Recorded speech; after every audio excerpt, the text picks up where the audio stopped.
Hello, and welcome to the second in our series of presentations on aspects of um, prehistoric religion in the Northeast. Now, if you were in the original audience for this presentation and you don't remember it being quite like this, then don't worry, there's nothing wrong with your memory at all, because it is a bit different. We messed up and managed not to record the first few minutes, so I'm redoing the first few minutes, which hopefully will be seamlessly merged with the rest of the presentation after a few minutes by somebody who's very clever at doing that kind of thing. But this at least enables me to say at the start, thank you to everybody who was there the first time round, and especially thank you for all the interesting questions and discussion and positive comments at the end.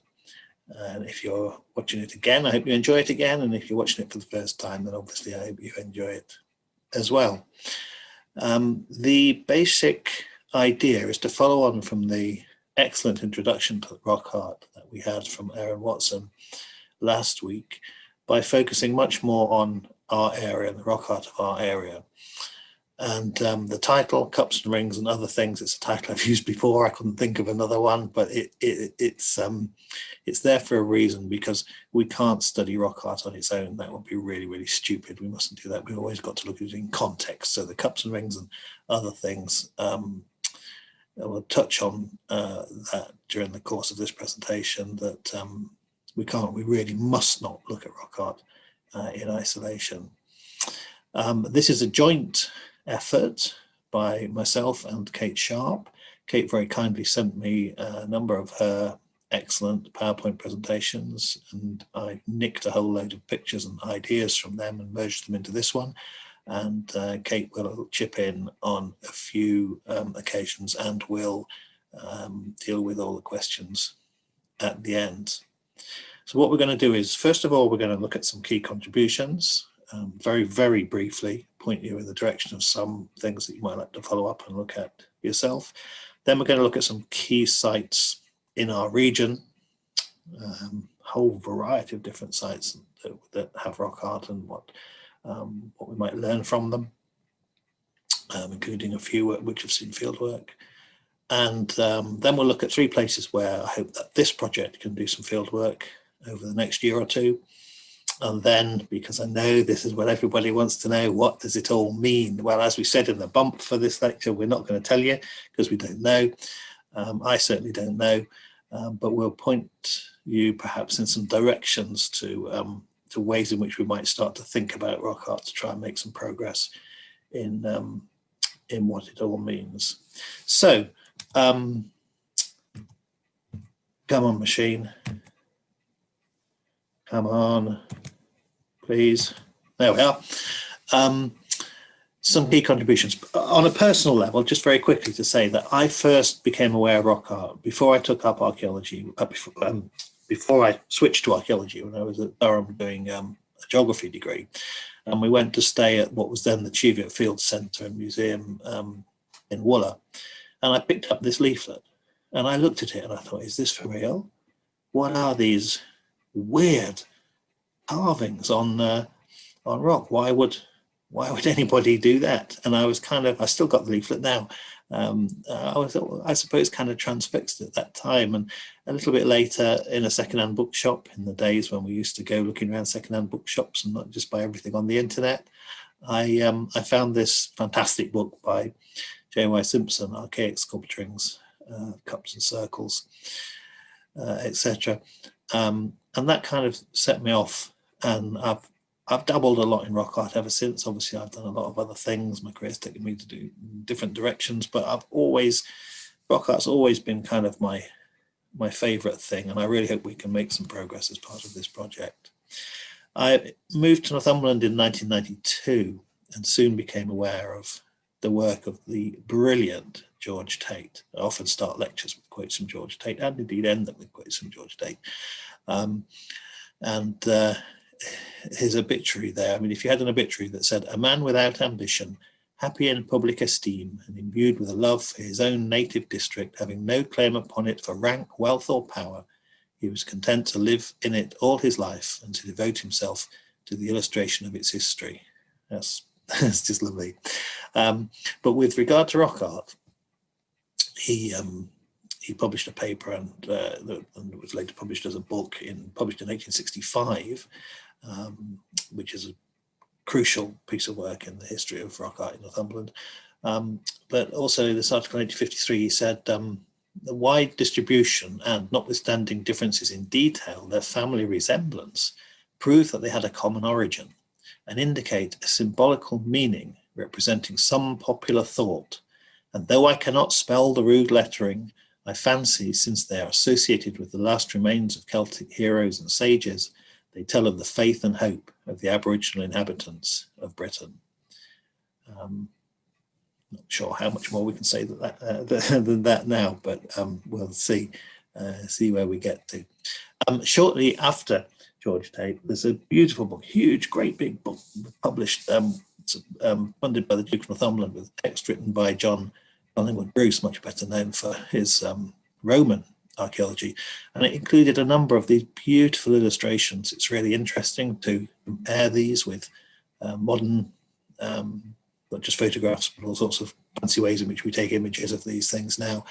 And these old illustrations are really quite splendid. And you would think that there in 1869, armed with all these pictures, that we were ready to go to start to look at rock art in detail and trying to make sense of it. But it would be another century before another book was published about rock art, a book by Eben Haddingham, Ancient Carvings in Britain. And at the same year, 1974, the name Stan Beckinsale appears on the scene. Now, as many people watching this will know, Stan Beckinsale's been the main man in rock art studies in Northumberland for decades now. But this first book, Prehistoric Carved Rocks in Northumberland, the first little book was what kind of set him on his way. And I remember buying this book of Stan's, Northumberland's Prehistoric Rock Carvings. The year of that one, I can't remember, 1970, 74, 75, something like that. I think the previous one was 74. Oh, it's because I haven't checked my notes since doing the original lecture. Anyway, we're in the mid-1970s, and Stan brought this book out, Northumberland's Prehistoric Rock Carvings, and he subtitled it A Mystery Explained. And I remember when I found this book, I found it in a bookshop in Morpeth, and I thought, hey, this is great, A Mystery Explained. I shall read this, and then I'll know what this rock art is all about. But then, as Stan explained to me when I got to know him, and I gave him a bit of a hard time for that, he said, no, it's a mystery explained. It explains the mystery perfectly well. It doesn't say a mystery solved, so I had to give him that. It's a mystery very well explained in that little book, and there are pictures of Stan in action. The amount of work he's done recording hundreds of rock art sites, not only in the Northeast, is quite phenomenal. And many of the people in, maybe some of you watching this now, were present for this do that we had for Stan's 80th birthday, which was a quite splendid occasion. How we kept it a secret from him until 5 minutes before it started, I never know. But the various eminent people there who gave presentations, what was a splendid day. And we now, because time passes so fast, only have one more year to sort out something for his 90th. So we'll need to start thinking about that. But phenomenal amount of work that Stan has done. If you're interested and you want to know more, any of his books would be a good place to start, whether you're looking particularly at Northumberland there or other areas or Britain more widely. But it's not just Stan, that's very important to say. Others have made major contributions. Paul Brown and colleagues in particular in the south of our area, south of the Northeast. The amount of work that Paul and his colleagues have done is phenomenal, again recording hundreds of sites, including places like Barningham Moor. And so if you're interested in that area, then I would suggest one or more of his books would be a good investment. Another person who's made a key contribution of late is Clive Waddington. Clive has done an enormous amount of archaeology, an enormous amount of research relating to the prehistory of the northeast, in particular Northumberland. And while he's done some very, very serious research, and you can see in the top picture there an air photograph of his excavation of the henge at Coupland near Wooler, and at the bottom a reconstruction for the benefit of the general public. He's also done a lot of work to bring the rock art and the archaeology of Northumberland to a wider audience. And what he's done as well, which is really, really important, is to stress the context of the rock art and not look at the rock art in isolation, and to look at other things and to try and build models of landscape and how the landscape has changed through time by looking at everything, including the rock art. And we'll say some more about Clive's work later on. And the final person I want to mention in particular is Richard Bradley, Professor Richard Bradley of Reading University, who would be the first to say that he couldn't have done his work in this area without Stan's contribution, and there's the two of them together in the middle a few years ago.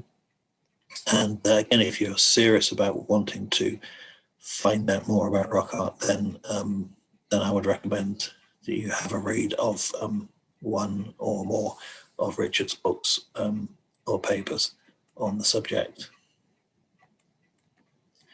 Now, although we're going to concentrate this afternoon on the Northeast, it's important to realise that rock art exists in other parts of the British Isles and indeed further afield. And all of the areas labelled on this diagram, which is Kate's diagram, point to areas where rock art exists. And within those areas, there's a couple of places, or two or three places I'd just like to focus on briefly. The first of these is West Yorkshire, where some really interesting work has been done. Again, a really important survey work. A recent PhD by Vivian Deacon looking at the Rombles Moor, where she looked at, I think it was in the region of 250 different marked rocks, and came up with some really interesting suggestions and ideas about how that landscape all fitted together and what the rock art was doing within it.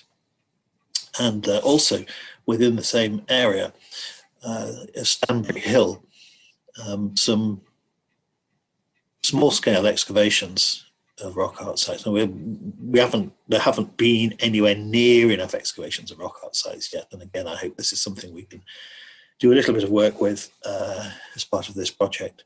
But it's fascinating because the work that was done here suggested that some of the marked stones had actually been moved. We think the stones are there and people come and carve them for whatever reason, but some of the stones were moved into position and then carved on Stanbury Hill, which I find an extraordinary kind of phenomenon, and something that we need to think about in relation to other sites too. And also there were a couple of dates generated. The dating of rock art, of course, is a major issue still. A couple of dates suggesting that the rock art there was early Bronze Age, kind of between 1900 and about 1500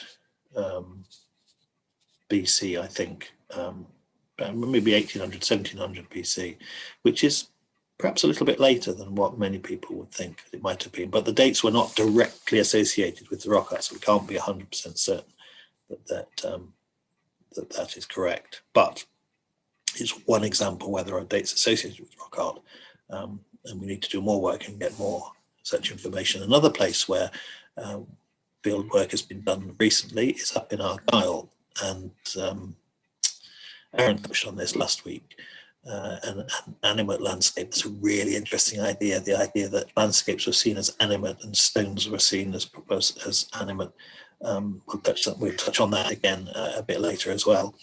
But some work here suggested that, and again, there's a couple of dates and we can't be certain, but excavation of a rock art site suggested dates between 2900 and about 2500, 2400 BC, so kind of middle to late Neolithic, and considerably earlier than suggested for the dates on Stanbury Hill, which is interesting. As I say, we shouldn't draw too much into them because there's more work like that that has to be done. And it's not just the British Isles, of course. There's similar rock art in parts of Europe, and it's been called the Atlantic rock art on the basis that the kind of rock art we're talking about is found especially in parts of Spain and Portugal and the British Isles. And there are other kinds of rock art as well found in other places which perhaps linked. But and it is really important to bear this in mind when we're looking at the British stuff. And there's a really important and interesting piece of work been done by Joanna Valdez-Tillett of a PhD, which has looked at rock art in Spain, Ireland, Scotland, and Northern England. And it concludes that there's definitely the same phenomenon. There's a picture there of some rock art in northern Spain, northwest Spain. And it's definitely the same phenomenon. And yes, there are local traditions, but there's so much that binds it together. But this doesn't mean that people were in regular contact. It just means that there's some reason they're making similar rock art at roughly the same time. So we need to bear in mind that when we're talking about the Northeast, that it is a much more widespread phenomenon. And elsewhere in the world, there are similar things. Now, please don't think these are all in America. There is no direct link in terms of people, in terms of time between these sites and our sites in Northeast England. But different people in different places could make rock carvings which are essentially very similar to the ones that we have here, but obviously we've no time to talk about those tonight. And neither have we time to talk about my favorite place in the world, which is La Palma, one of the Canary Islands, so different from Canary Islands that many people visit, the more popular ones. This is just a beautiful, beautiful place. And what makes it even more beautiful is that there is lots and lots of rock art, which in some ways is similar to ours, but there's no direct link at all. But communities on that island, for some reason, started making concentric rock carvings, lots of spirals, more spirals than we have in the Northeast. But there are similarities, and I'm sure there are things that we can learn about our rock art by studying La Palma. And there are 3 splendid new museums opened up, and it's just a wonderful place. I don't want to talk about it too much, or everyone will start going there. But maybe we could, maybe we should arrange a project field trip. That'd be a very good thing, especially in the middle of winter. And I would end this section normally by saying, have a look at this ERA website. Kate, were you going to chip in here and say something? Well, yes. What I really wanted to say is that I'm sure some of the people listening will have discovered that it's no longer there, the ERA website. The website was the result of a huge effort by a lot of volunteers and a project that I worked on quite a few years ago now. We went out and recorded the rock art in Durham and Northumberland, and that database was accessible via the England's Rock Art website, along with a lot of other information generally about rock art. Now the website's gone, unfortunately, but all the data, I just wanted to reassure everybody who, well, in case anybody out there was actually part of that project, all the data and the images and all the recording is preserved. It's all archived, so it still exists. We just can't access it in the nice way that we could before. So sorry about that.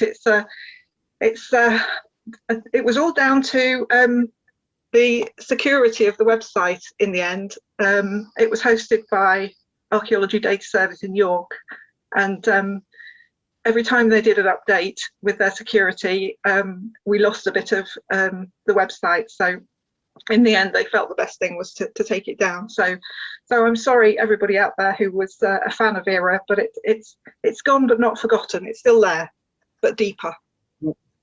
We'll find some way of getting it back, or something back. But also, people can visit Scrap now, can't they? Which yes, is, and actually, this is a Scotland's rock art project, which followed exactly the same principles that we did with the Northumberland and Durham project. And a lot of the information from the web pages is actually in there on Scotland's rock art pages, so you can still find a lot of that information, including a reading list.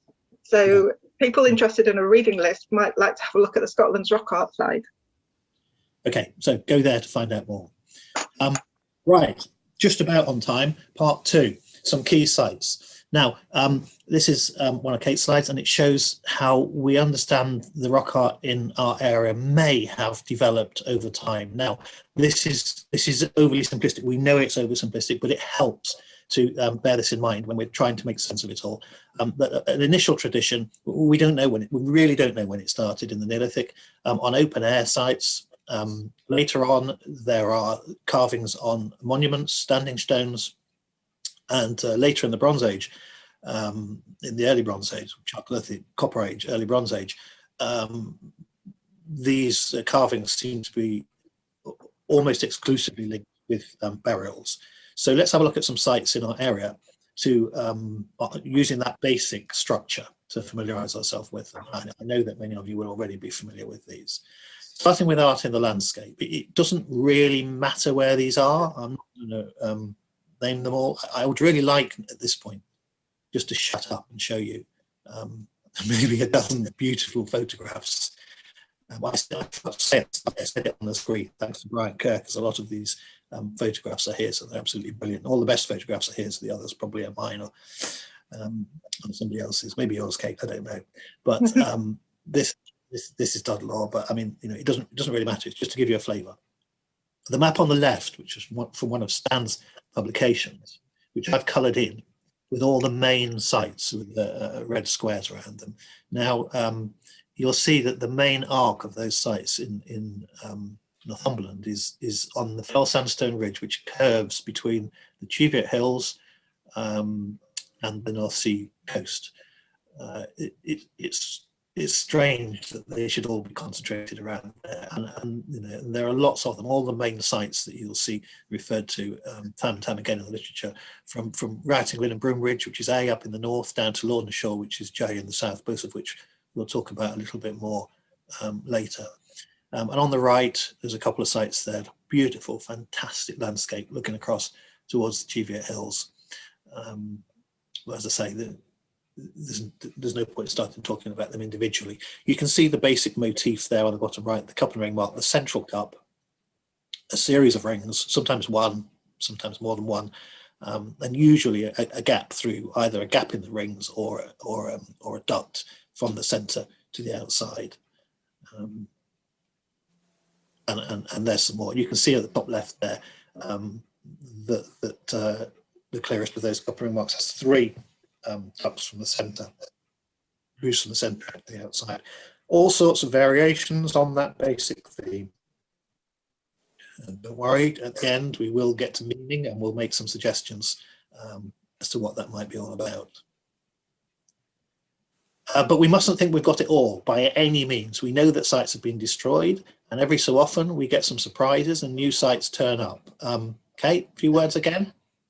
Yeah, the top there you can see Woolridge Moor. That's a recent find, a couple of years ago, by a dog walker. It's a bit of a shame really, because as you can see from the middle picture there, it's kind of on the edge of a quarry. So it's a bit vulnerable, but this is really shows why we need to record places, and you can see Andy's wonderful photogrammetry recording that he's done. So we have a really good record of it, whatever happens to it in the future. And below that you can see what came to be known as the sofa stone, found sitting on a sofa in a farmyard, and we're a little bit suspicious that that may have come from the same quarry as the Woolridge Moor stone, because the farm there is owned by the same farmer. So we're not quite sure how it ended up sitting on that sofa, but we have our suspicions. And then in the bottom corner, you can see the Burney stone, which is another recent discovery a couple of years ago, from Ponteland. And that was unearthed during preparations for building for a housing estate, I believe it was. And that's now sitting outside the Hancock Great North Museum. So it's probably a good one, probably an easy one to go and visit. It's just round the corner in the gardens, by the back entrance to the museum, by the bins. So you can go and have a look at that one and see what you think about it. It was actually found quite near the surface, but facing downwards, so that the decoration was facing down. So it's not very clear exactly where it had come from, and whether it was in its original position. Probably not. But they're all outside that main distribution. Oh, sorry, I was just seeing somebody said it's not near the bins anymore. It's been moved. Oh, it's been moved. Oh, it's been right. Well, anyway, we'll come back to that at the end. Yeah, Not by the bins. It's been moved. That's good. So, but I also want to say thank you to everybody. Well, you've done this already a bit. To everybody who's taken part in all these survey projects, and so much work's been done. But I wanted particularly to thank the Sandown North of the Wall group, because they've been looking at landscapes which aren't renowned for rock art. The kind of big empty landscape north of Hadrian's Wall and a little bit to the south of it. And they've found several sites, and we realise now that there are sites in what are actually quite complex multi-period, multi-phase landscapes, and cut mark stones or cup and ring mark stones are part of this landscape, and it's very difficult to work out where in the sequence they occur. But there's certainly potential for doing more field work to try and work out the sequence and try and find out exactly what's going on. So you know, it's thanks to it's not, like I keep saying, it's not just Stan, it's not just Stan and Paul. Lots of other people, including many people here tonight, have gone out doing really important survey work. Now, in terms of sites and multi-phase, this is arguably the single most important piece of field work that's ever been done with rock art in Northumberland. And this is a project led by Clive Wellington at Hunterheath up in North Northumberland. And you can see some copper ring marks on that rock exposed there. He opened up an area of what on the face of it was a fairly ordinary looking piece of copper ring mark rock. What he found was that there was clearly a sequence to what was going on. I mean, don't worry about the detail here, but the sequence is that you've got a very old surface of rock, which is what, like their panel 2, phase 1 in the middle, phase 1 carvings, which are very eroded. And then you've got rock has been quarried away, and then the new exposed fresh surface underneath has got what he's called phase 2 carvings on it. And on top of all of it, there is a cairn. You can see piles of stones from the cairn on the top there. So by looking at this, you start to realize that there is real complexity to these sites. And the idea of looking at open air rock art and cairns is not two separate things. They're linked together. And on the diagram here, don't worry about the detail of it, but you can just see you've got the panels which are on the original ground surface in white, phase 1 carvings, and then you've got why does somebody phone up in the middle of a talk? Go away. And then you've got the phase 2 carvings on the top, on the freshly exposed surface, and then you've got carving stones from the cairn on top of that. And on the right hand side in the middle there, you can see that there are some stones from the cairn which have cut marks on them, which is interesting. We'll see some more of them in a minute. Why would people put stones with freshly made cut marks on top of cairns? Now, Clive interpreted that as a burial cairn, and he may well be right, but there's no proof of that. There wasn't actually any evidence of a burial. On the top right, you can see one of the fresh motifs carved onto the freshly exposed quarry surface, and on the top left, you can see some of the older motifs. We don't know how much time expired between the two, but we know that there's something complex going on there. To the south of our region, in the south of our region, the rock art is similar but different. Here we've got and where you can see a cut mark stone. It's just, there's nothing as spectacular as the most spectacular Northumberland rock art, but there's still a lot of sites and a lot of important sites. But they look more kind of like this: cut marks, occasional single rings. These occur in places like Eggleston, Goldsborough, Lartington, and Barningham, which we'll talk about. They seem to be the edge of distribution that extends into Yorkshire. I don't know why all of the area, kind of Weardale and area in between, is completely or pretty much completely devoid of rock art. But for some reason, it occurs in some places and it doesn't occur in others. I know people say, well, Weardale's been mostly quarried away, but a lot of it was quarried at a time when people were aware of these things and they would have noticed them if they were there. I don't think they were ever there. There's various ideas and theories that we can play around with. But Paul Brown and his colleagues have recorded all of this stuff in incredible detail. This won't take long. Art on monuments. Standing stones, stone circles, because we haven't got very much of it in Northumberland, but we have these splendid standing stones in kind of central Northumberland, which you can see on the left. The Mapman stone has, I think, about 60 cut marks on it. I actually went to look at it on Saturday, and I was really hoping I could work out what's going on with it by looking at differential erosion, you know, how it was when the cut marks were put on it, but I was stumped. And the other two very close by, we're kind of maybe 12 miles north of Corbridge, that kind of area, with these standing stones with cut marks on them. Why? I don't know. Occasionally we get monuments. Can a four-poster be a stone circle? They're called four-poster stone circles, but they're more a stone square. This is the Coat stones, and you can see, oh, there's Stan again. We haven't seen him for a while. And on the top of one of those stones, some very clearly defined cut marks. There may well have been a burial in the middle of that. We don't know. And the other stones also have cut marks on them. Photo, which crept into our top 10 last week. Fantastic photograph there. And on the bottom left, you can see some cut marks on the stone. Same thing again, cut marks, we don't know why.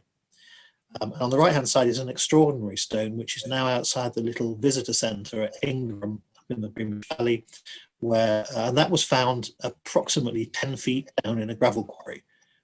Which, you know, might seem bizarre, but in fact we now know that most of that gravel was deposited in the Bronze Age and the Iron Age when it was disturbed from the adjacent, washed down from the adjacent hills due to ground disturbance, due to tree clearance and farming. So in fact the Neolithic ground surface there is 10 feet down, and there must have been some sort of a monument there for that stone to have been a part of it. And this is a little stone just outside our area, just outside in near Hallbank Gate in Cumbria, where we did an excavation. Altogether Archaeology Group did a little excavation with Blaise Viner, and we thought there was a little setting of stones there, but in actual fact they were just natural. But this is the problem we have: nothing datable, and the flints that were picked up, we only found about 10 flints, and they ranged in date from the Mesolithic to the early Bronze Age, so it wasn't really a huge amount of help in trying to work out a chronology. Now, art and burials. Going to have to whiz through this, but this is another really important context in which we find rock art. This is a supremely important site which doesn't get talked about enough. The Fulforth Farmstone, Whit Gilbert. You can see beautifully decorated, slightly different from normal copper ring art in that there's no grooves out of those motifs. But it's turned up by a farmer in 1995, and the site was excavated in 1996. It's now in the little museum in Durham. And on the left, you can see that surface of it, and you can also see the lower surface, the other surface of the stone. The other surface of the stone is eroded and it's got cut marks on it. And it looks to me almost certainly that that was quarried from an existing cut marked outcrop.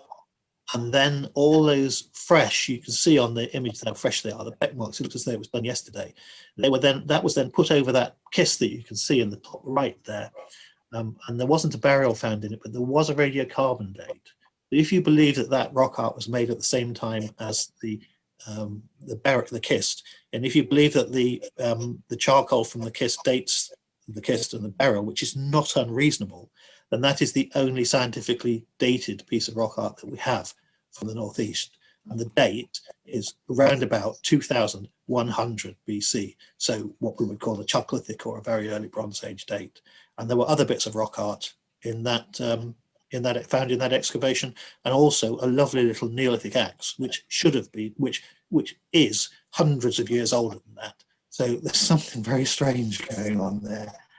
It's not as simple as a piece of rock art being incorporated in the early Bronze Age burial. Back up in the north, Stan excavated a site that was being bulldozed, and he found it being bulldozed and asked the landowner to stop, and the landowner said okay, and he excavated this little cairn at Wheatwood. And look at the top right, a whole load of stones with cut marks on them, as fresh as the day they were made, all facing down into the cairn. But there was, again, no sign of a burial. It may have been a burial cairn, but there was no sign of a burial. Stan has likened those to wreaths at a funeral, that for some reason people made cut marks on boulders and they placed them always face down onto the cairn, which is a nice idea, but with no proof whether it's right or not. That's the Wheatwood cairn. Just a few hundred yards away from the Wheatwood cairn, the Fowbury cairn, which Stan also excavated, was constructed directly on top of rock art. Again, a whole load of cut mark stones, all found face down, all freshly made. And just a few yards away from that, an outcrop. And if you look at that on the right hand side, where you've got very eroded cup and ring marks, and then you've got this block of stone that's clearly been quarried away, and an absolutely fresh, pristine cup and ring mark, as if it was made yesterday, has been carved on that exposed surface.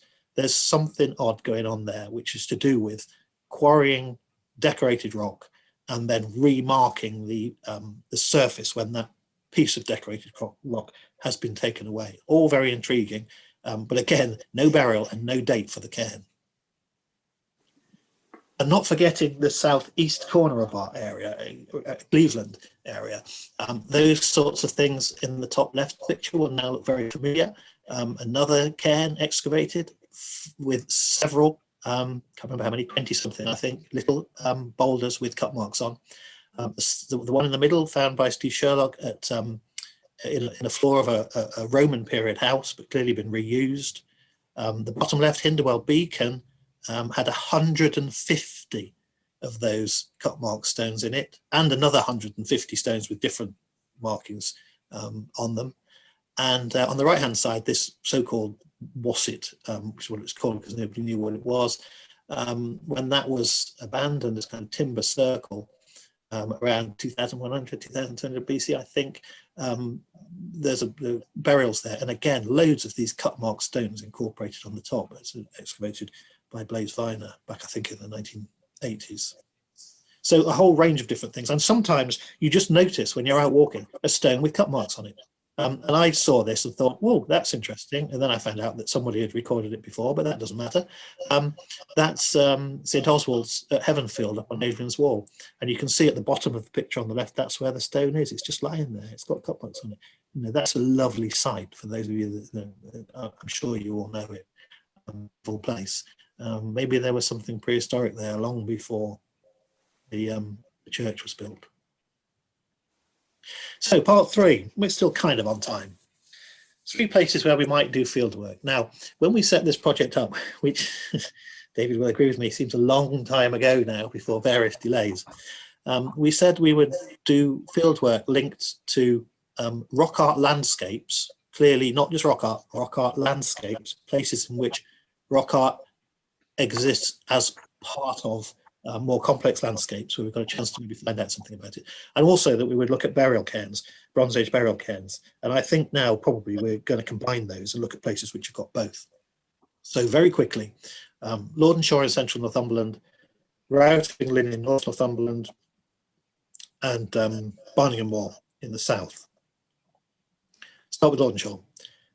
Amazing site. I was there on Saturday. It's beautiful. It's a beautiful setting in the landscape.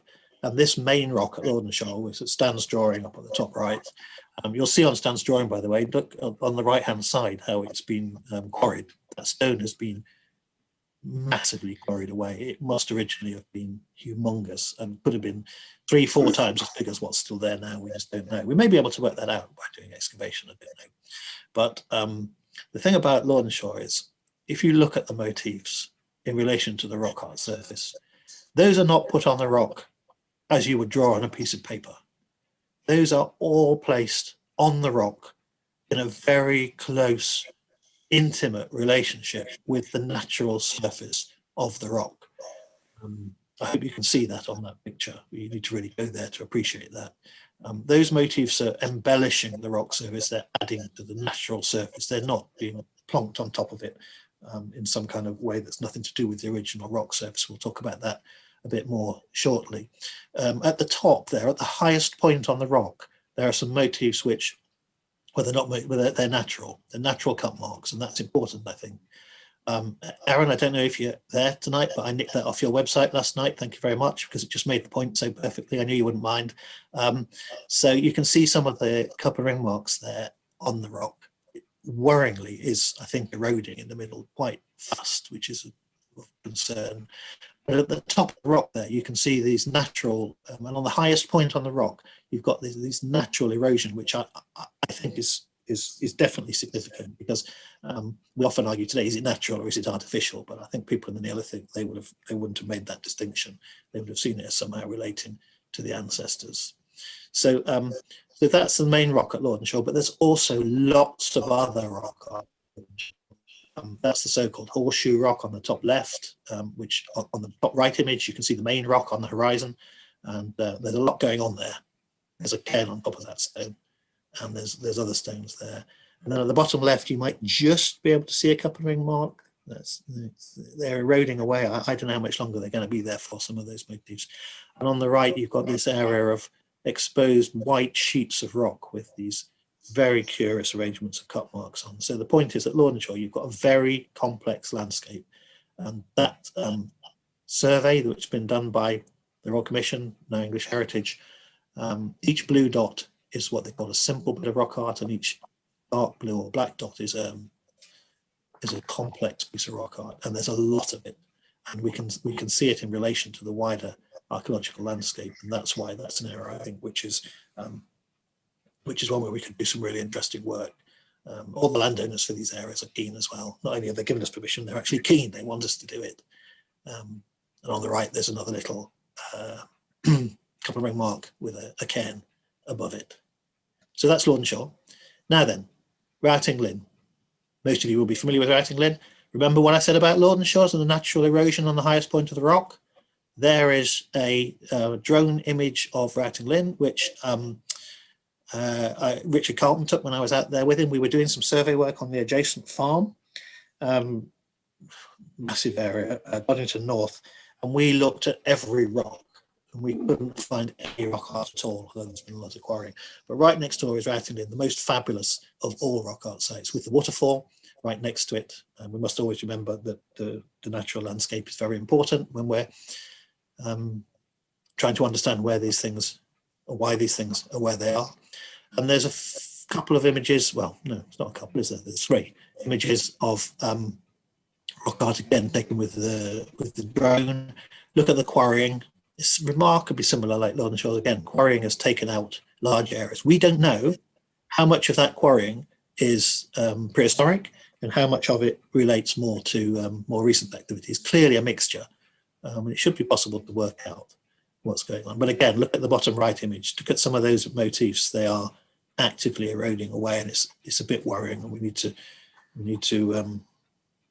make sure we record them as accurately as we possibly can. I don't think we can stop them eroding away. And there are some photographs taken at ground level of the Routing Linn outcrop. Again, notice the quarrying. Again, notice the extraordinary range of motifs. At the bottom left, you can see an absolute classic cup and ring mark with the groove coming from the centre to the outside.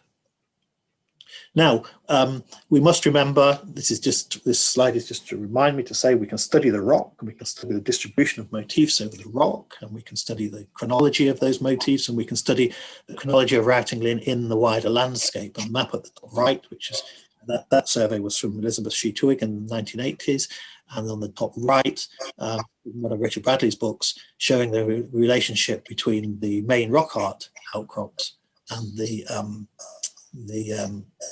henge monuments in the Millfield Plain. So it's important that we look at both. But actually, at Routing Linn, there's something else we can do, which is to look at the site itself in more detail. And I really, really hope this works. I'm not very good with these sort of high-tech things, but let's see what happens. That's just a Google image of Routing Linn. At the centre, in the middle of the trees, you can just see a bit of rock.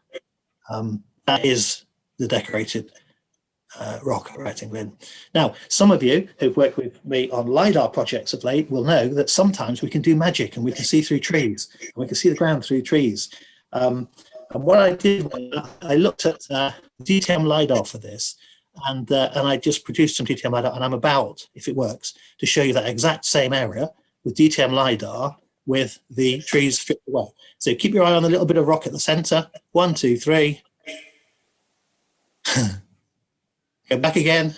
Look at the farm at the top left, just to prove to you that it's right. The farm at the top left is there, and there the buildings are stripped away and the trees are stripped away. And what you can see is this extraordinary series of ramparts.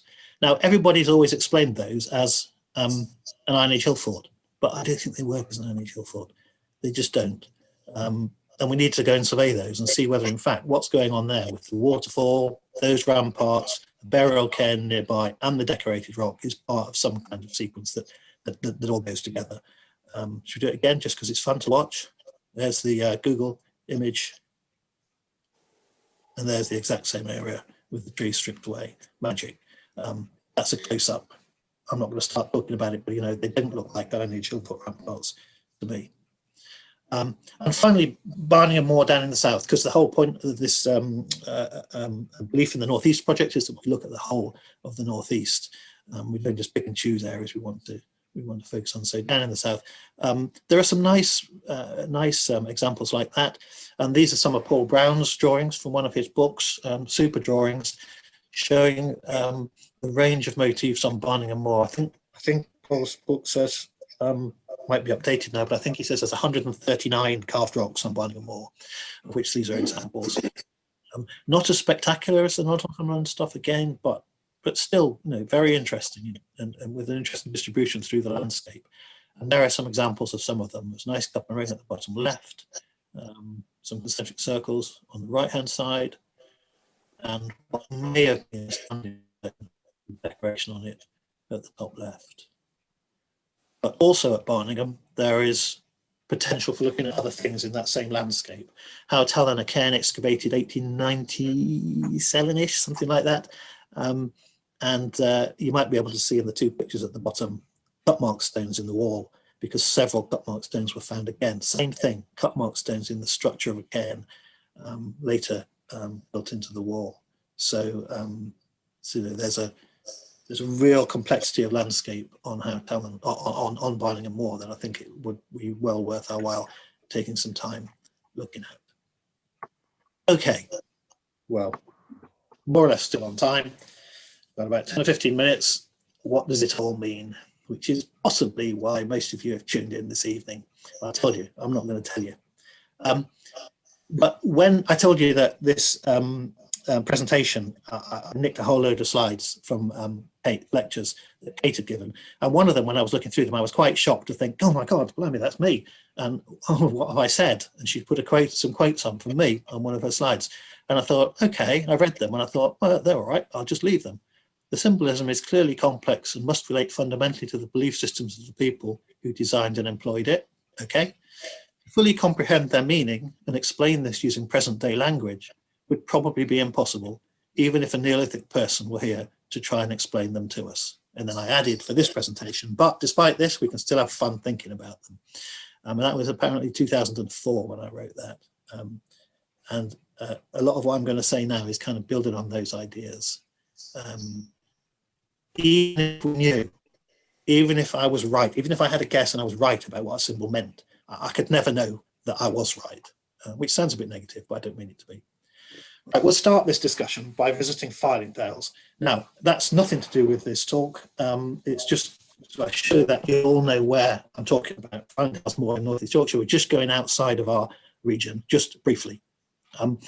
Back in September 2003, there was a devastating fire that burnt off not only the vegetation, but also the top level of peat from this moor. And on the top, you can see, at the top, you can see a couple of cut mark rocks, some of which were damaged by the fire, but most of which were okay.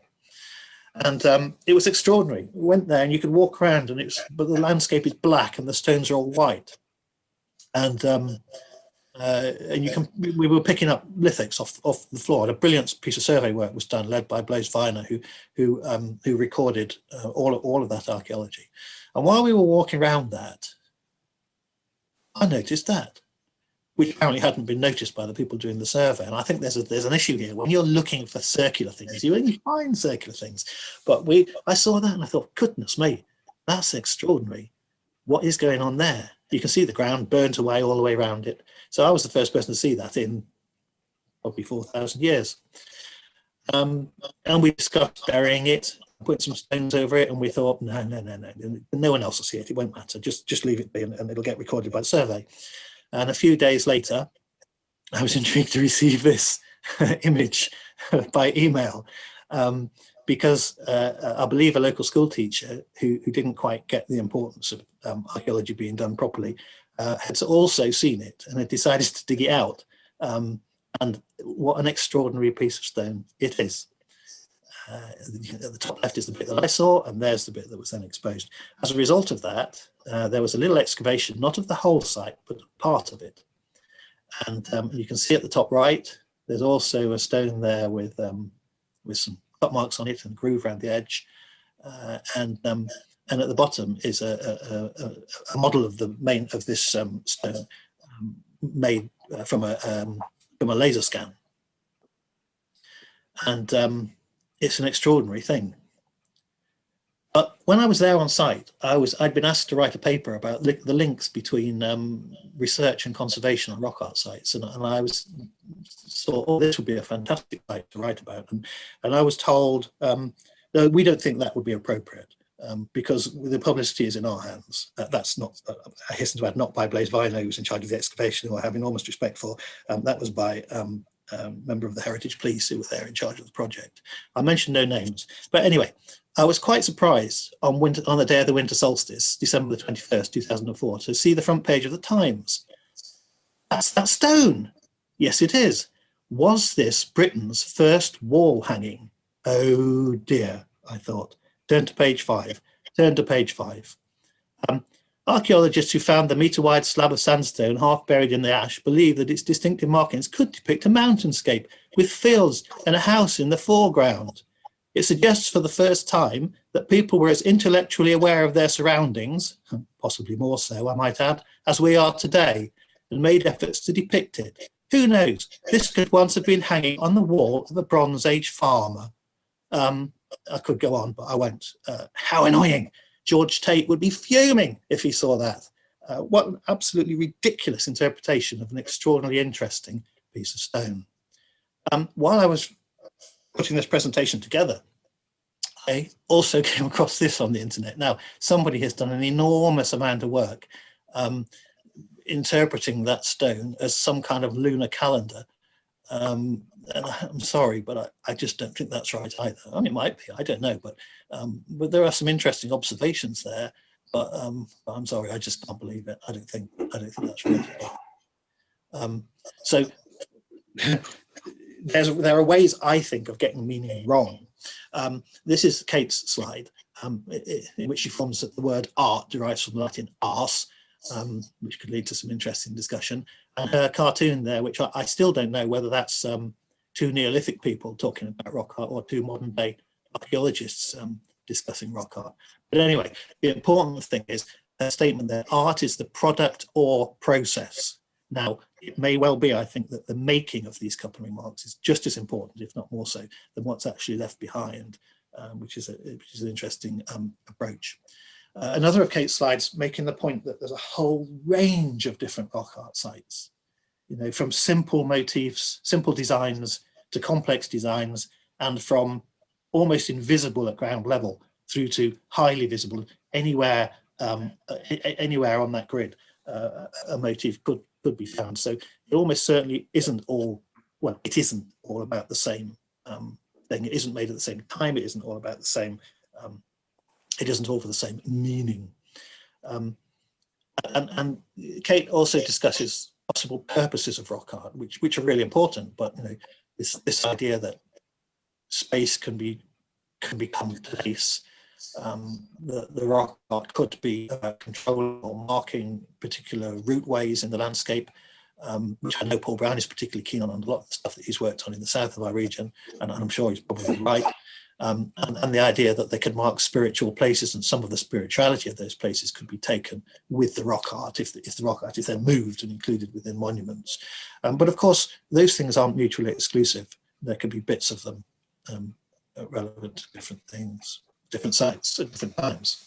So I'm just going to finish now with a few quotes that I've taken from different places, quotes that I really like about possible meanings of rock art. J.Y. Simpson, who we mentioned earlier, in 1864 said, "I love the way people used to write in those days.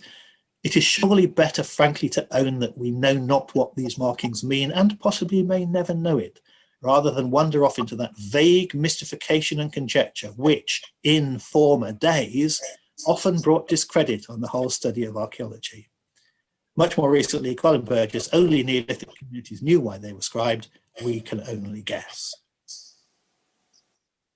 Ronald Morris, in 1979, famously, any of you who've worked with rock art will know about this, he listed 104 theories which had been put forward for rock art. Not that he agreed with them all, he didn't, but they were all the ideas he'd ever been told about rock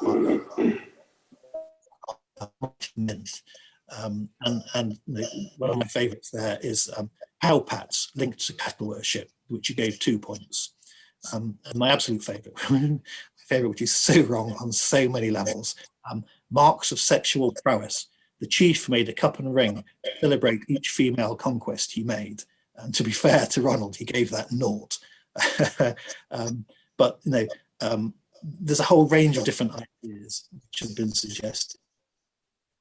And this amazing little book, which came out in 1891, is one of a series, which I wrote a review of not so very long ago, called Archaic Rock Inscriptions.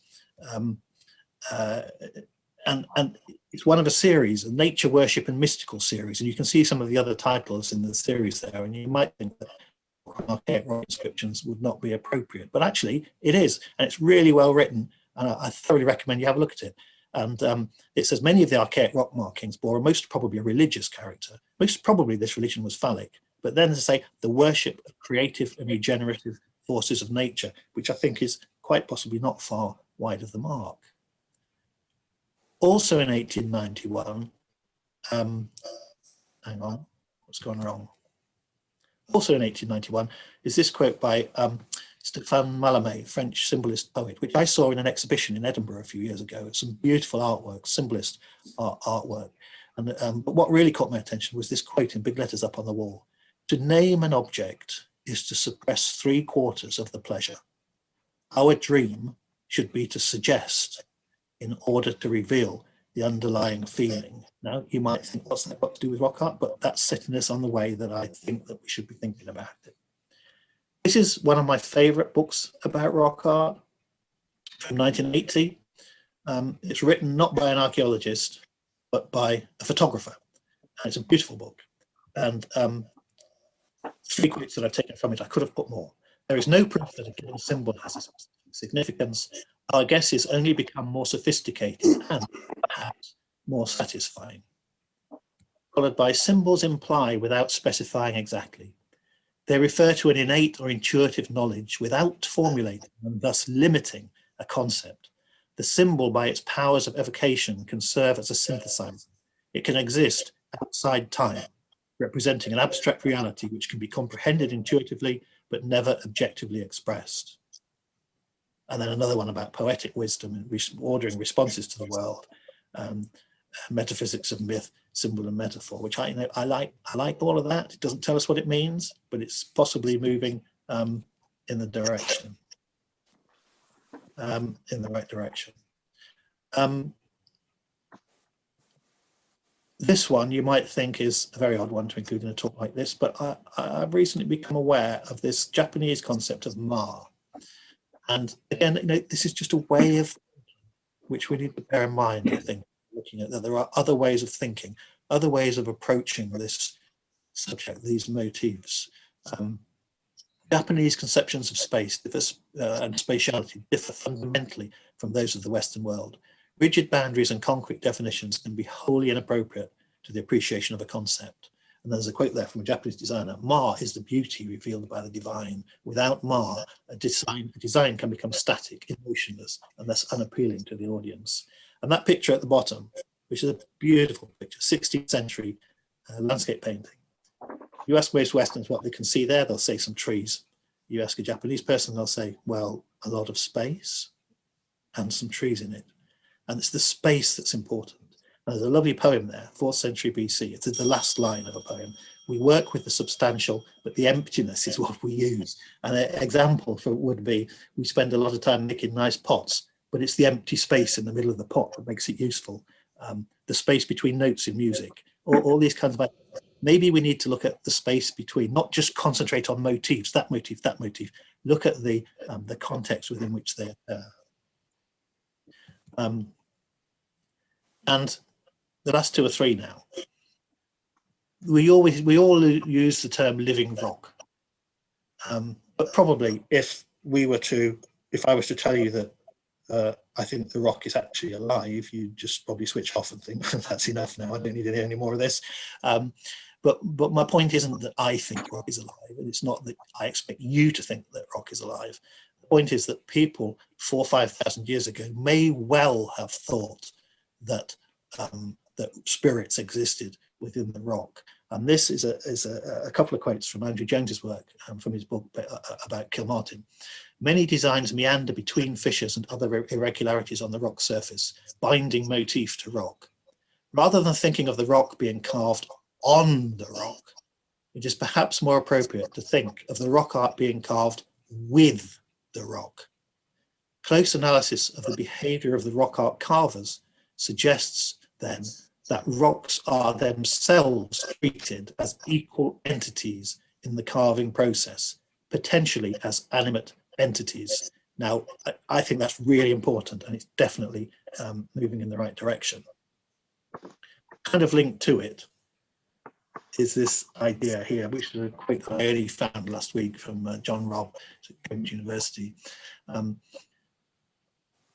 If you imagine an earth whose underlying stones contain cosmological power, then such interventions, i.e. production of rock art, may have been a way of creating points of contact with the inner world of stones, perhaps similar to the way in which, in South African rock art, rock surfaces acted as the interface between human and spirit worlds.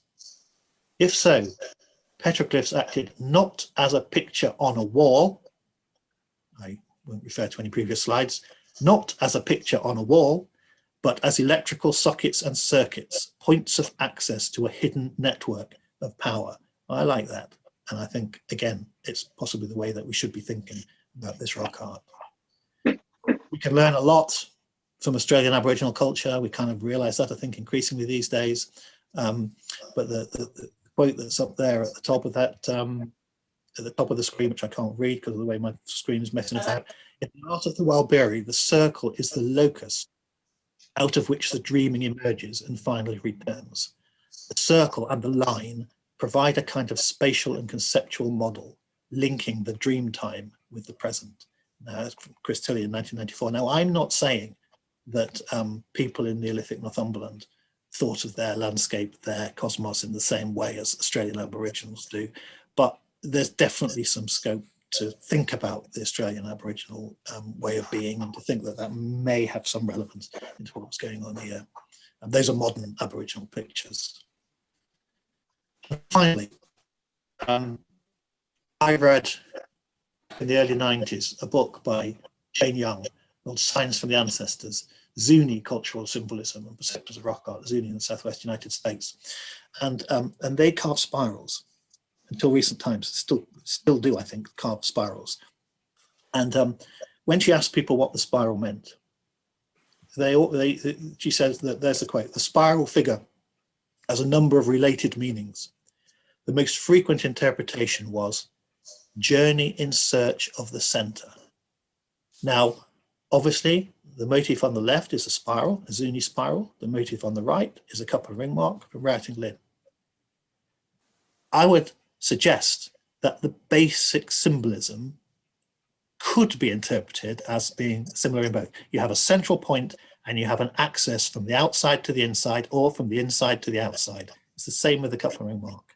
Now, I don't know, I've said several times already, I don't know if that's right or not. It might be completely wrong, but I quite like the idea that the basic symbolism, which could apply even just to a couple mark, is about this journey to a central place, if you like, our journey on this earth as a journey from a place to another place. And that place can be the beginning of time, heaven, whatever you want it to be.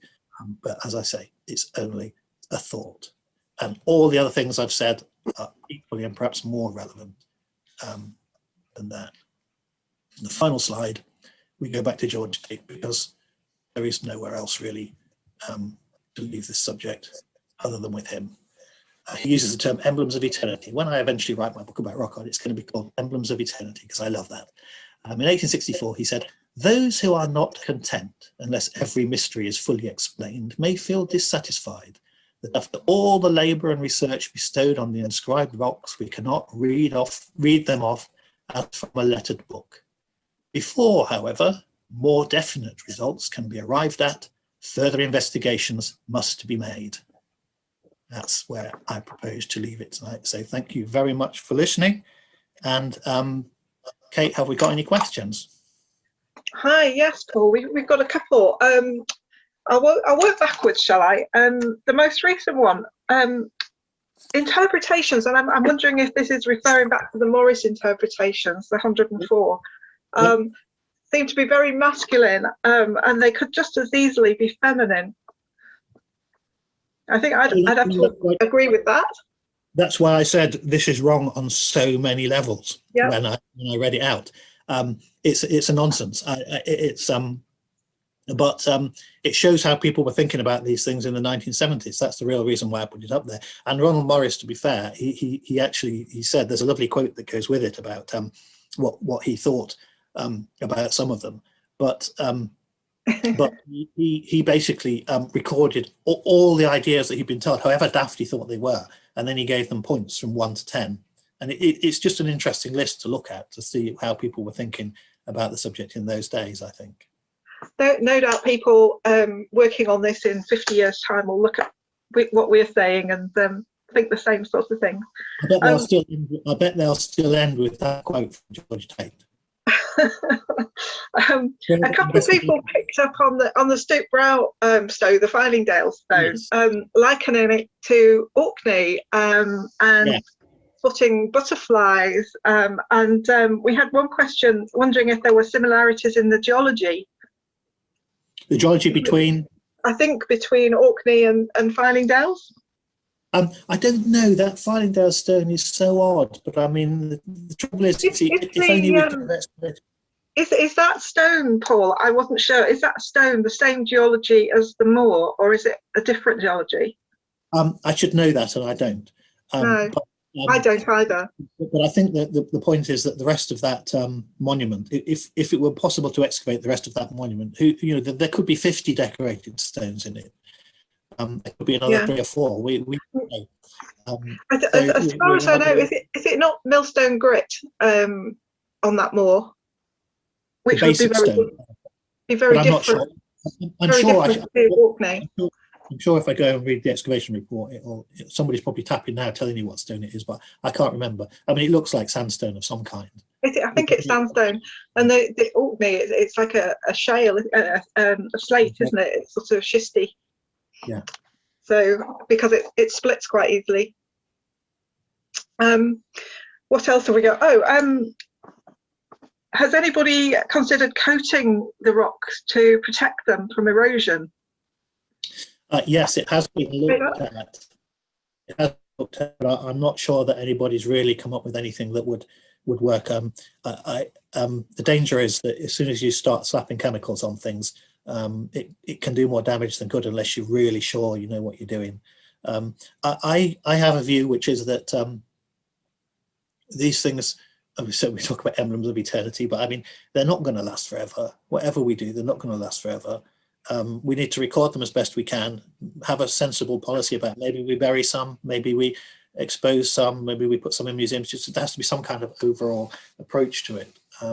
But I mean, a lot of them are eroding, and I actually think, I can't prove it, but I think that Routing Linn has eroded a lot since I first saw it, which would be, what, 25 years ago? Yeah, and, yeah.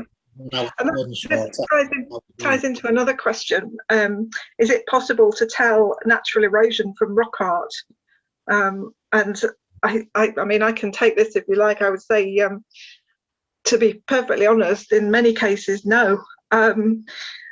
Because there's a whole spectrum of enhancement of natural features, embellishment of natural features, and quite often natural features are incorporated into the rock art and influence where the rock art is placed on the rock. So it's very difficult to draw a line between what's natural and what's been added to the rock, which makes it quite difficult to tell apart what is completely purely natural from what has been pecked once it has eroded to a certain degree, because you can't see the peck marks.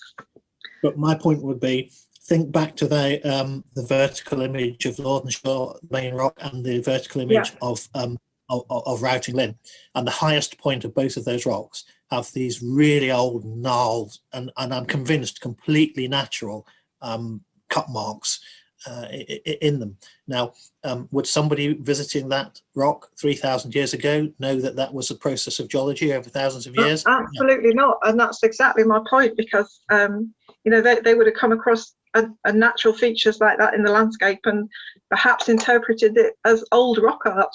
Yeah, I think so. Messages from the animal, something like that.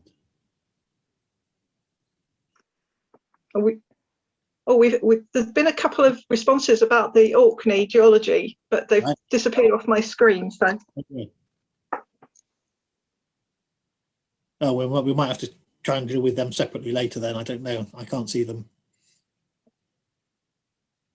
And we mentioned a couple of people are very keen on a reading list, so perhaps we can put something together. Yeah, we'll do that. We'll certainly do that. What I also didn't say was that we will be arranging some field visits as well. So there will be trips for people to come out and visit some of these sites. And if people want... sorry to interrupt you. Old red sandstone on Orkney. It's popped up again. Yeah, but it's like flagstone, isn't it? It's called flagstone. Yeah. So, yeah. But that's why all those fabulous cairns and things are built on Orkney, because of Skara Brae and that, because it's so easy to work with. And because they had no trees, did they, as well? So, but I don't know how that relates to the Stoopbath thing. On another question about Fylingdales. Could the stone have been moved there from elsewhere? Yes, absolutely. Which is really what I was getting at with the different geology. Yeah, absolutely, it could. I mean, this whole idea of moving stones is intriguing. I mean, you know, we know that we moved the stones for Stonehenge, ridiculous distances, not the big ones, but the little ones, the blue stones. In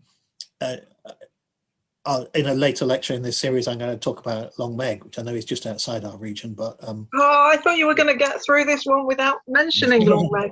Sorry, well, I didn't mention it tonight because the rock art on Long Meg is completely irrelevant to the kind of rock art we're talking about tonight.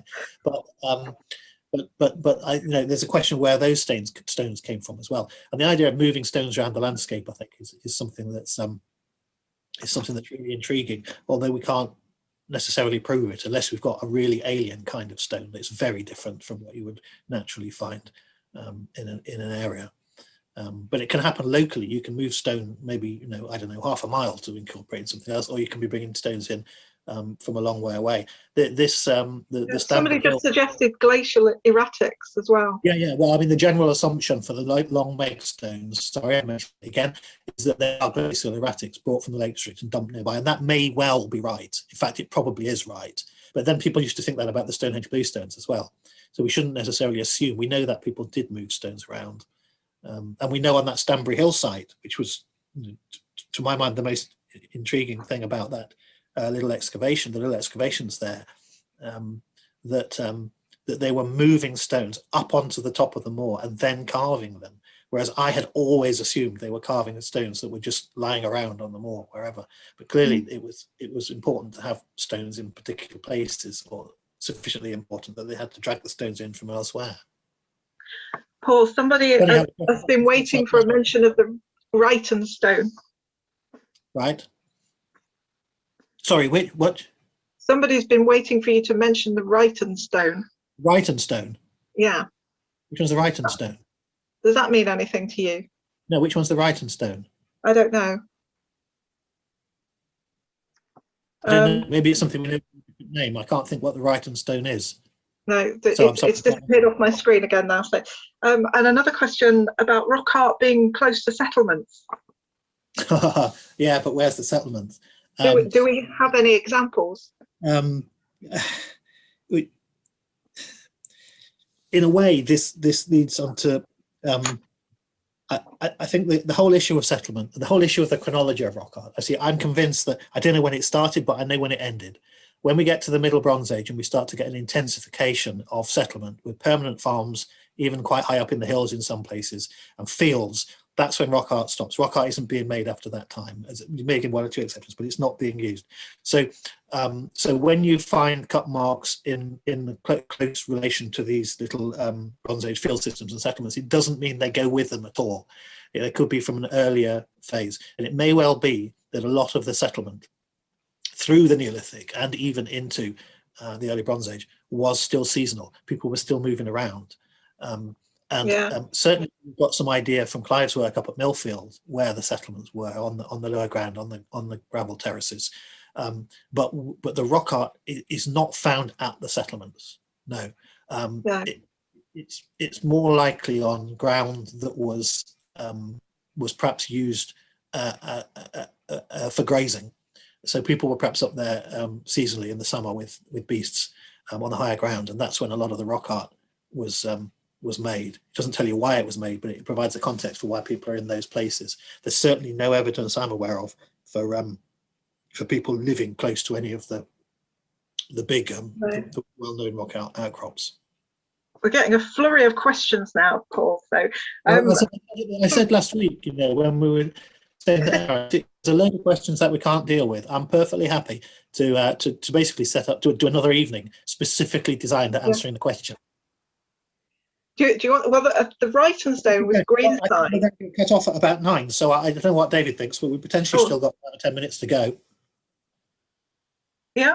If you want to keep on going till about 9, that's fine. I'm just going to have to mute myself and sort the children out, but I will let you carry on chatting. Don't worry, David. It's only prehistory. I know.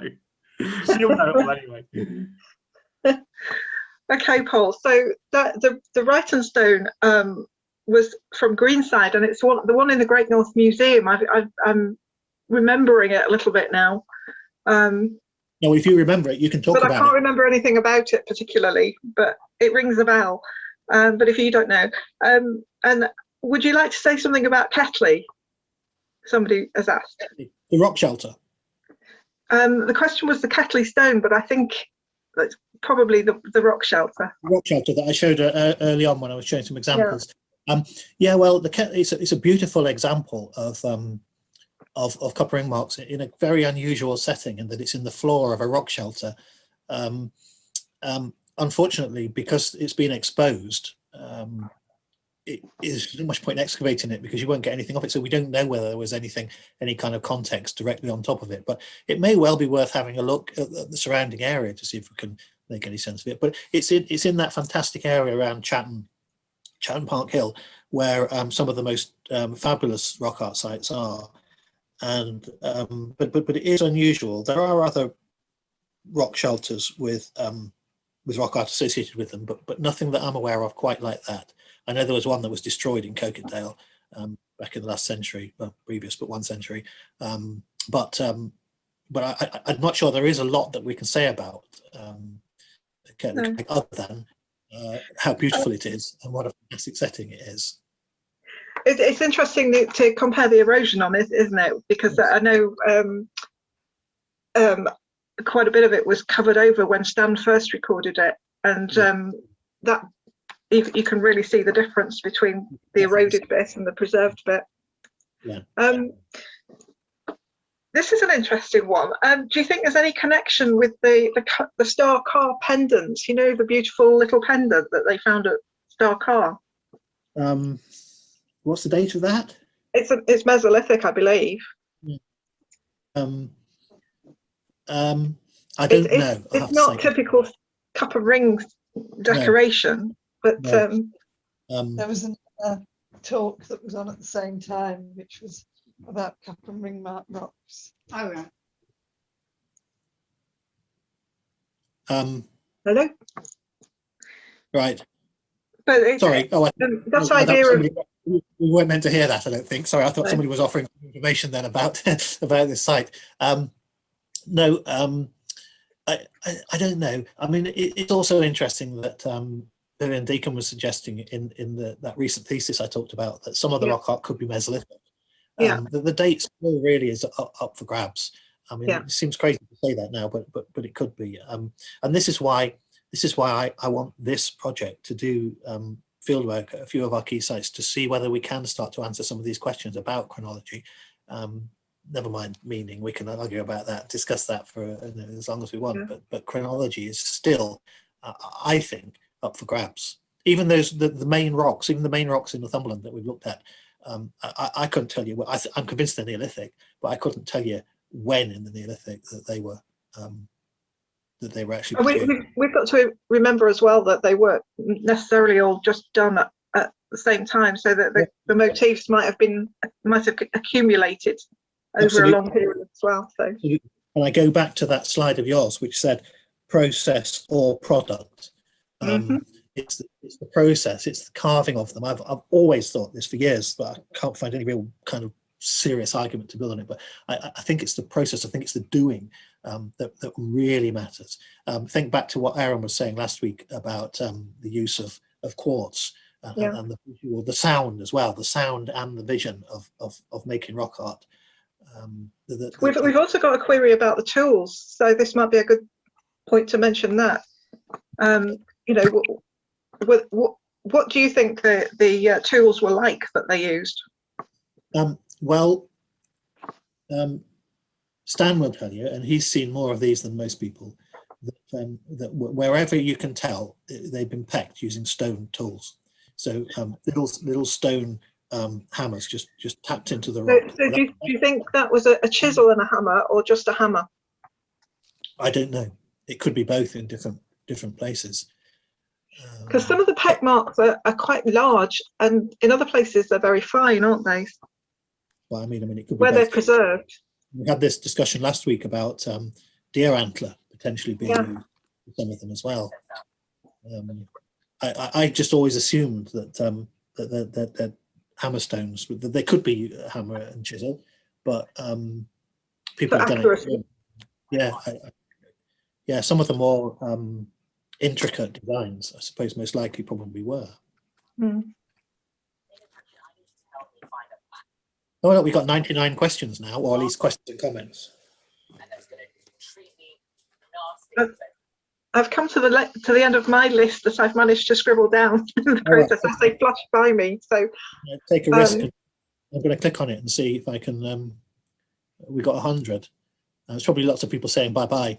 Are the stones near springs or mark watersheds? Is there a relation with contours? Well, are the stones near springs? Obviously, Routing Linn being next to the waterfall, that's a fundamental aspect of that. I'm really tempted to mention Long Meg again. There is a link with springs. I don't want to really say very much more about that at the moment, but yes, there is definitely a link with springs, and water is. One of the things about this Belief in the Northeast project that I really hope we can do over the next couple of years is to look at some concepts and ideas and things outside of our conventional chronological boundaries. So can we see things that are significant in the Neolithic and the Bronze Age and the Iron Age and the Roman period and beyond? And I've no doubt at all that water and springs is one of those things. And you do see that cropping up again and again. So I can't say that all the rock art sites are next to springs because I don't know, but I mean that might be something that might well be worth looking at. I think it's probably fair to say that throughout our region, and certainly in North Northumberland, lack of water has never really been a problem. So springs perhaps not as essential, but I think it's an interesting idea and one that is definitely worth looking at in more detail. I'm just trying to see if there's any more questions. Sorry, need to go. That's obviously somebody going to watch the football. Yeah, I'll look into that Brighton. I'm not sure which one we're talking about. Maybe it's one that we know by a different name. The Ketley Stone. Oh, hang on, sorry, I've just lost that. Oh yes, it's the Ketley Stone, not the crag. Right, we'll look into that and get back to you. There was a few suggestions about teenagers just creating graffiti, and someone else has just added it could have been a pastime. What do you think about that sort of doodling idea? One of Ronald Morris's suggestions, doodling. Yeah. No, I can't believe it because, well, I just can't. I don't want to. I can't prove that some of them weren't just made by people just having a bit of fun, but no, I don't think so. So maybe some aspects of graffiti that we can perhaps sort of consider in relation to rock art, you know, the sort of marking of places, the sort of identity tagging idea. But I'm not sure about the doodling. I think there's more to it, more involved than that. Yeah, I mean, the whole issue of change through time. I mean, I'm kind of coming to a conclusion on the basis of very little evidence that that maybe what you've got happening is that at some point in the Neolithic, when they're building big monuments, they're building these making these fantastic outcrops in Northumberland, making these amazing complex designs on outcrops in Northumberland. But that as we move through time into the Bronze Age, and as you see with monuments becoming more and more local, more smaller scale, so that instead of big monuments, you're getting relatively small burial mounds. Maybe at the same time, we're going from these huge, great big complexes of rock art to these much more smaller scale local designs, and a lot of the stuff on Ilkley Moor, I think, comes into that category. Although I'm not going to start trying to guess the date of stuff on Ilkley Moor, but it wouldn't surprise me if a lot of it is kind of early Bronze Age rather than Neolithic. So, I mean, when does a doodle become a doodle, or when does graffiti become? You know, if you've got local people from relatively local farmstead going up onto the moor to make some little motifs for some reason, why were they making them? You know, we don't know. But I guess doodling graffiti words, doodling graffiti words. They probably, nobody would have understood them in the Neolithic or the Bronze Age, so they went up there and they made the marks for some reason. That it kind of brings up the question of were there experts in creating the rock art? You know, that to account for some of the rock art being really elaborate and really finely executed compared to other examples that is a little less well produced, shall we say. Yeah. Do you think there were experts who moved around creating rock art? I really don't know. I'm almost certain. I would almost certainly say not for most of the stuff. But if you mean to the kind of the real the kind of classic examples again, then maybe. Again, and I haven't read it. I've only skimmed through it. But again, the Vivian Deacon thesis is comparing the stuff on Ilkley Moor to some Native American examples where there were specialist carvers who carved some of the motifs, and then a lot of the other more kind of, I don't know what to call it. I know what I'm not going to call it because you tell me off when I do. The more common stuff is perhaps done by anybody. again, there's so much and there's so much variety. So yeah, I mean, we don't know. I could just say we don't know to everything, but we don't know whether there were specialist artists. But my guess is there probably were at the time that places like Routing Linn were being done. But as you said, Routing Linn could have been done over centuries. Mm-hmm. And there could have been a whole series of different phases. There could have been half a dozen phases over 500 years. There could have been a little bit done each year we just, at the moment, we have no idea. No. I think this is a point probably to wind up proceedings. Otherwise, I have a feeling we'll still be here at 11 because there's so many questions coming up. But we've got lots of opportunities to try and tackle some of these things in the future. So obviously, I don't think we're going to solve rock art in the course of Belief from the Northeast, but hopefully, as Paul says, we might get some ideas about how these sites functioned, worked, and sit in the landscape, if nothing else. So one or two people have actually on the I can see. I'll have a read through all of them later. So really, thanks. I just want to say thank you to Paul and Kate for a splendid overview of all the sites we've got in our region. Which, I mean, it's one of the great things about the Northeast is we have such good rock art. It's so impressive that we're really spoilt for choice when it comes to looking at kind of ritual and belief in this period of prehistory.